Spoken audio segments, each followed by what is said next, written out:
The lights were blazing at the Alamodome, San Antonio. The Mexican flags waved proudly as chants of "Munguia, Munguia" filled the air.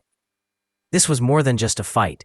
It was the debut of Jaime Munguia, the young Mexican sensation at middleweight. The expectations were massive. Fans wanted to see if this 23-year-old power puncher, the former WBO super welterweight champion, could dominate in a bigger weight class. Across the ring stood Gary "SpikeOSullivan, the proud Irish warrior with the handlebar mustache, a man known for his toughness and willingness to trade. He had been in with some of the division's biggest names, Billy Joe Saunders, Chris Eubank Jr., David Lemieux, and he wasn't here to play it safe. He was here to test Munguia's heart, chin, and willpower. As the bell rang for round one, the atmosphere was electric. Munguia came forward with authority, snapping his jab and digging hard to the body early. Spike kept his guard high, waiting for the counter opportunities. The first round was a chess match with heavy hands. Munguia landing sharp combinations, Spike responding with a few stiff shots of his own. The fans were on their feet, sensing that this was going to turn into a war. This wasn't just a debut. This was a statement fight in the making. By round two, Munguia was warming up. His trainer, the legendary Eric Morales, had told him to use the jab to control distance, and he did exactly that. Spike tried to answer back with hooks and overhands, but Munguia's youth, speed, and size were becoming clear. He mixed combinations upstairs and down, punishing Spike's ribs with thudding left hooks. The crowd gasped as a particularly vicious body shot landed just under Spike's elbow. He gritted his teeth and smiled. But the pain was clear. This was classic Munguia, relentless pressure, breaking his opponent down piece by piece. Spike, though, was no stranger to war. He fired back with short counters, even landing a couple of clean right hands that forced Munguia to reset. The second and third rounds were fought at a furious pace. Munguia's attack was non-stop, but Spike was landing enough to keep him honest. The fans loved it. Every landed shot from either man drew cheers and groans. Round 4 and 5 saw the fight turn into a true test. Spike began timing Munguia with sharp counters, catching him with a right hand that rocked the young Mexican briefly. Munguia smiled and waved him on, but he had felt it.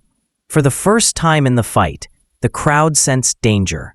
Spike was now fighting like a man possessed, slipping shots, firing back with counters, and digging to the body himself. Munguia had to be careful not to load up too much on his punches. Morales urged him to go back to the fundamentals: jab, combinations, and controlled aggression. Despite Spike's best efforts, Munguia's volume punching was overwhelming. He continued landing to the head and body with brutal precision, walking Spike down. Every round was fought in close quarters, and both men were breathing hard. The Irishman's chin was holding up, but the question loomed: how long could he take this relentless punishment? By round 8, SpikeOSullivan was in survival mode. Munguia's power punches were taking their toll. The Mexican began letting his hands go in combinations: uppercuts, hooks, straight rights, pinning Spike to the ropes and unloading. Spike fired back bravely, but his legs were heavy, and the damage was obvious. Munguia's jab had completely taken over the fight. Each one snapped Spike's head back, setting up the big shots that followed. The body work was merciless. Every hook to the ribs made the crowd groan as if they could feel it themselves. In round 9 and 10, Spike's corner kept a close eye on their man. He was still standing, still throwing, but the momentum was gone. Munguia was a storm, and Spike was being battered in it. Every second that passed was a test of courage, a test of will.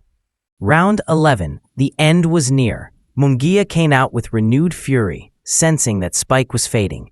He backed him to the ropes and unleashed a vicious combination to the head and body. Spike's knees bent, his back against the corner, but he refused to go down. Then came the final flurry: 3, 4, 5 unanswered punches that left Spike defenseless. His corner had seen enough. the white towel flew into the ring. It was over. The arena exploded in celebration.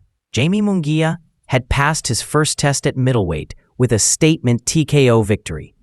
The young Mexican stood tall, still undefeated, roaring to the crowd as Erik Morales smiled from the corner. SpikeOSullivan had given everything, showing his trademark heart and courage. But this was Munguia's night. The message was clear. A new force had arrived at 160 pounds, and the division had been put on notice. When the final bell never came, and the towel flew into the ring, a strange silence washed over the Alamodome, just for a moment. Then the eruption of cheers filled the arena like thunder. Munguia's corner swarmed him, lifting him on their shoulders, as if to say, "You did it. You proved you belong." But the real emotion came when Jaime, still breathing hard, crossed the ring to embrace SpikeOSullivan. There was no trash talk now, no bad blood, only respect. Spike smiled through swollen eyes, whispering something in Jaime's ear that cameras couldn't catch, but everyone watching could feel. It was the passing of a torch from the battle-hardened Irish warrior to the young Mexican lion. The post-fight interview was just as powerful. Munguia, sweat dripping, gloves still on, thanked his fans and promised this was just the beginning. The crowd erupted again, chanting his name. In his corner, trainer Erik Morales looked proud but calm, already thinking about what needed to improve. Before the next fight, Spike's corner helped him out of the ring, the Irish flag back over his shoulders. Even in defeat, he had earned the respect of every fan in attendance and every viewer around the world. People were talking about his toughness, his heart, and the way he kept fighting until there was nothing left to give. That night wasn't just about who won and lost.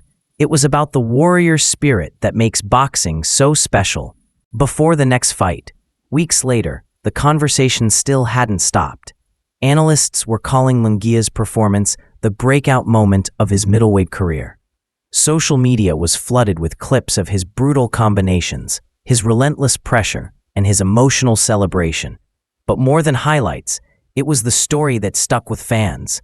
Munguia had been tested by a veteran who refused to quit.